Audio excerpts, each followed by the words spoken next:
everyone. So I'm here at Funaka, Bhutan, and I had been to Thimphu, and today only just I arrived here at Funaka. And before starting this journey, one thing that was there in my bucket list was to buy something that is related to the art and culture and heritage of uh, Bhutan, and what can be better than the books? Because I'm here for 7 days, but I realized that this beautiful country can't be explored in just 7 days. So I wanted to know more about the culture and tradition of this country. That's why I thought maybe I should buy a book that explains better. And here I am with 3 books which I bought from National Library Thimphu of Bhutan.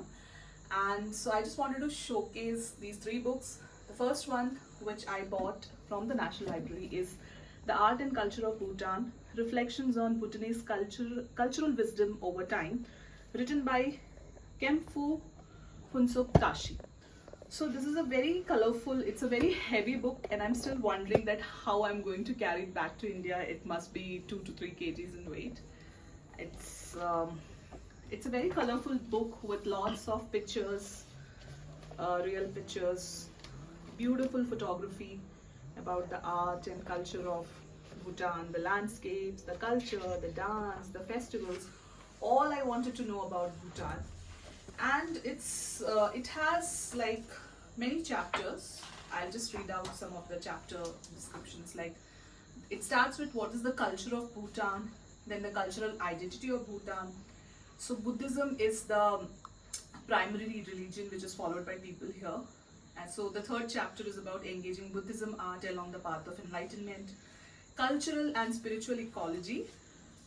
Here people are very much inclined towards their spiritual growth and journey. Then the 13 tradition arts and crafts, which is, I think Bhutan is very rich in terms of art and culture and heritage. Then the national script of Bhutan, and like how the origin of the writings in Bhutan took place. And then the significance of the ceremonies, different kind of ceremonies and festivals, and the representation of mind, the power of prayer flags, and also the drums in Bhutanese culture. That what's the significance of the drums, what are the types of drums, the culture and social role. I'll again give you a peek into the book. This very rich book, well-researched book, which has lots and lots of pictures. These are the scripts.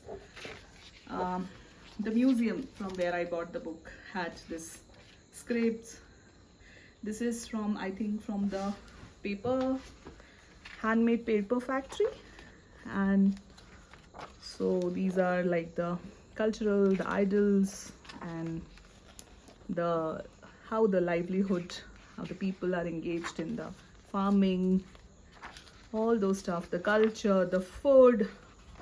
You can see the pictures are really, really beautiful. And I had been taking a lot of pictures of Bhutan, but I know it's not possible to capture the entire of Bhutan in just one day, in few days. And I think this is the best thing I'm carrying along with me throughout my life. I can just have this. Now another book which is very close again to the art and culture is The Intangible Cultural Heritage of Bhutan. This is not written by one writer, but the contributions are made by different authors. And this is again a very colorful book, and it has again chapters like the language and dialects of Bhutan. By the way, like India, Bhutan is very rich in terms of language. It has lots and lots of languages and different traditions. Then oral traditions and melodies, and poetry, the lyrical ballad. And again, I'll tell you what are the other contents of the book. So it's performing arts and traditional games. So the first chapter is about oral traditions and expressions. The second chapter is performing arts and traditional games. Third chapter is traditional customs, rituals, ceremonies, and festive events. Fourth one is folk knowledge and technology. And the fifth one is traditional craftsmanship. And then there is a glossary of Bhutanese terms, which is very helpful. This book is again very, very rich in terms of pictures, and I wanted something which is rich not only in content but as well as in pictures, because I don't know if I'm ever going to visit. I want to, but I don't know if I'll ever be visiting Bhutan. So these pictures will be with me and with all the content.